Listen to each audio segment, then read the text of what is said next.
Let's take it up another level here on Undisputed. Yesterday on ESPN, Jason Licht, the GM of the Buccaneers that you may not have known until somebody signed with the Buccaneers, Jason Licht said that it almost felt like Tom Brady was recruiting the Bucs. The first time that they spoke, that was Jason Licht and Bruce Arians, the coach, with Tom Brady. So, Mr. Sharpe, what do you make of that from Jason Licht? Skip, I'm not surprised because I think Tom Brady, and we talked about this a lot, if Tom Brady was going to leave, he was going to have to make a strictly football decision. He couldn't base it on, well, the glam, the limelight. It can't be, well, I need to be in New York or I need to be on the coast. He needs to make it on a strictly football basis. And what gives me the best opportunity to showcase I can still play at a high level and possibly get to and compete for a Super Bowl? Skip, he looked at his Tampa. There's no question of my... Let ask you this, and when your opportunity. You and I both know, if Tampa had the same type of offensive roster as what he left in New England, he's not going there. He looked at it. Hold on. They got Mike Evans. They got Chris Godwin, Cameron Brake, O.J. Howard. Okay, they still got $20 million in cap space. Maybe they can go shore up and get an offensive lineman in the draft. Maybe they get one in free agency. Huh? It was a no-brainer. Skip, put it to you like this. We've seen actors that make $20 million, $15 million, what the going rate was for an A-list actor. But we see him take less than that for a film, and it's like, why would he do this film? He's like, this film has the potential to be special. Very, very special. So he was willing to waive his normal fee in order to do that. Give you an example, like Samuel Jackson. Samuel Jackson, we know he's box office. He's the highest grossing actor of all time, considering Star Wars. He's been in Iron Man, the Avengers series. But so Samuel Jackson is probably not having to interview for a movie role, Skip. Everybody knows who he is and what he is. But if Samuel Jackson wants a role that is not box office, he says, but I really want to do this. I want to test my chops because I believe I still got it. What director, what company gonna say, nah, Sam, we good? No. What do you expect Jason Licht to say? Skip, I think the thing is what surprised Jason Licht, even like most people. You heard what everybody said at the beginning because we thought we kept floating this out there. You and I both, I like, Skip, something brewing on the horizon over here. Oh, he's going back. Even all the fans. Oh, Tommy is going to come back. He's going to win it. He and Bill will work it out. He's coming back. Everybody around, he's going back to New England. Jason Licht says he's going back to New England, or maybe he goes to San Francisco like a lot of people thought, or Vegas. But when Tom Brady sat down and he looked at it, Tampa as a franchise, boo. Tampa as an offensive juggernaut and what they potentially possess, yay. He's like, I can win an Oscar. I understand that I've been in big-time movie, $1 million budget films, but this little $5 million budget film can win me an Oscar. He realized this downtrodden franchise, 387 win percentage, the worst in North American sports. They can win me a Super Bowl. And that's what he factored in, and he should have. Interesting. So I'm glad you went that direction because I anticipated maybe you would try to leap to the wrong conclusion that Tom Brady had only one hope to sign with. I thought you'd say, he was desperate. He had to talk Tampa into taking him because you have made a strong case that Tom Brady fell off the cliff last year in New England and that his market was drying up around the rest of the league. So just in case you were going to go there, I was going to point out, and maybe it's for those fans who might have already leaped to that conclusion, remember, Jeff Darlington on ESPN, who was the go-to source on this story as it unfolded, reported, 2.5, 3 weeks ago, that 8 teams he had talked to were interested in Tom Brady, and that 4 teams, and this is maybe 3 weeks ago, 4 teams said Jeff Darlington would sign him right now. So if there were 4 out there, and I don't know, he didn't say exactly which the 4 were, but I could start to guess who the 8 interested teams were because we're going to talk in just a few minutes here about the Chargers. surely they would have been interested. We thought the Raiders were, the Dolphins. We could just keep going down the list. There felt like there were more than 8 teams. At one point, I thought there might be 13 teams that would have some interest in Tom Brady. But the reason I love this story, Shannon Sharpe, is that Tom Brady once again did it his way. He didn't wait for them to pursue him.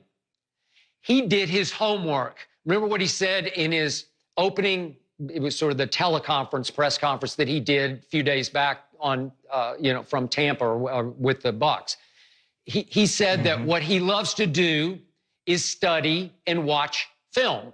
Well, I think he started already watching film. He broke down the possible destinations before the destinations came to him. So I believe in the case of Tampa Bay, he had already decided at the top of his list was the Bucs. So he basically said, well, I don't need them to come to me. I'm going to go tell them, hey, you're it. I actually want you.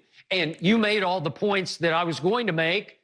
They're beautiful. They're perfect for him because they have 4 weapons better than any 1 weapon he had last year in New England. And furthermore, and maybe more important, he has never played for what you would call great offensive-minded coaches. Bill O'Brien, I don't know. Josh McDaniels is pretty good. I don't know if he's all-time Charlie great. Weiss? Pretty good. I mean, Charlie as a head coach wasn't very good, but I think he's a very good offensive mind, and I love Charlie. No disrespect to Charlie. I kind of miss having him on the show, actually. But the point is that has he ever played for a guru? Well, Bruce Arians is a guru. And the great Tom Moore, who's the advisor for this offense, who was the offensive coordinator for Peyton Manning, he's a guru. He's up there in that Bill Walsh echelon. So all of a sudden, Tom Brady's saying, wait a second, I can play for a Bruce Arians who coached Peyton and Roethlisberger and Luck and Carson Palmer. I can play for that guy. I can meld minds with him and Tom Moore with weapons. Wow. Why wouldn't I want to go there? Because as Tom said in the opening press conference, I'm going to have fun. We never heard him one time in 20 years say he was really having fun in New England. So I love the fact that he said, hey, Tampa, I want to do this right now. And I think they were dumbfounded because they hung up after one call, got their heads together and said, wait a second, is this for real? And they called him right back shortly thereafter and did the deal over the phone. And they were obviously a little surprised. He's just going to take $25 million. That's bargain basement for the GOAT. And he didn't ask for any total control of the offense because, again, he wants to get his head together with the great heads that are already there. So I think it's a beautiful story. And again, ESPN's story pointed out that it was dream job meets dream player because the Bucs had already done their film breakdown of 7 what they thought would be available quarterbacks, and they said they had far and away Brady ranked #1, and yet they thought it was their, to quote ESPN, dream scenario because, remember, Arians was asked at the Combine, what one call would you take from another quarterback outside of Jameis Winston? And Arians just chuckled and said, Tom Brady? Like it was a dream to him, and all of a sudden their dream came true right before their eyes. And I think they couldn't see the forest for the trees because they're in the forest that Tom Brady wants to be in also. So I thought it was the all-time GOAT move by the GOAT to actually pick his team, and it happened to be the all-time losingest team that just happens to have next year's Super Bowl in its home stadium. Beautiful. So he fooled us all. Nobody saw this coming. I'll be the first to admit I laughed at it the first time I heard even any speculation. Tom Brady would go to the Buccaneers, known as the Succaneers? No way. Your thoughts? Yeah. I'm confused here because I remember hearing Tom Brady's press conference, and he says he's going to have fun. Now, when Lane Johnson at the Super Bowl mentioned about how miserable the Patriots players look and how, they won a lot and the yada, yada, yada, Tom Brady stood his butt behind the podium and said, we're having fun, we're winning. Huh? Yeah. What transpired? So in other words, all this time, you've been lying Because you see, Skip, you can win so much, but look, making money, you get a job you want to make, but Skip, if you don't enjoy it, if you're not having fun, it makes it very, very hard to get up day after day, week after week, year after year. If you really hate your job, if you find something you love, you'll never have to work a day in your life. So in other words, it got old. In other words, you weren't having as much fun as you led people to believe. Is that what he's saying, Skip Bayless? Or did it No. Or did it just not become fun the last couple of years? Obviously, I think you would agree with this. Nobody ever has fun playing for Bill Belichick. It's not fun because he's a tyrant. He's a dictator. He's a word I can't say here on television. But the goal is to win. And because they got to 9 Super Bowls in 20 years, which is just unfathomable to me, 9 in 20 years, almost half the years Tom was there, they went to the Super Bowl and they won 6 of them and should have won 2 more of them. So that was fun. The end result was fun, but the journey I don't think was fun for any of them because he's hard to play for. And he was lucky that he had Tom Brady as his locker room sort of mitigator, the guy who could buffer him versus the troops in the locker room who are saying, what is this guy doing? He's screaming at us. He's calling us out. He's chewing us out.